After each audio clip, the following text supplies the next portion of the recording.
এই মানুষটিকে বঞ্চিত করবেন না। দয়া করে আপনাদের কাছে অনুরোধ করছি, আমার দায়িত্ব পালনকালে যদি আমার সেবা থেকে আপনারা বঞ্চিত হয়ে থাকেন, অথবা যদি আপনারা কষ্ট পেয়ে ধানের শীর্ষে ভোট দেওয়ার থেকে বিরত থাকেন, আপনাদের কাছে ক্ষমা চাই, আমাকে মাফ করবেন।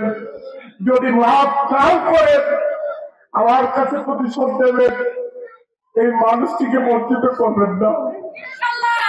দয়া করে আপনাদের কাছে অনুরোধ করছি, আপনারা হাত তুলে স্যারকে সমর্থন জানান। আমরা সবাই সমর্থন জানাচ্ছি। আল্লাহর কাছে দোয়া করছি যে আল্লাহ এই মানুষটিকে তুমি কবুল করো। আমিন। এই মানুষটিকে রহমান করে উন্নয়নের জন্য কবুল করো। আমিন। আপনারা সবাই ভোট দেবেন না?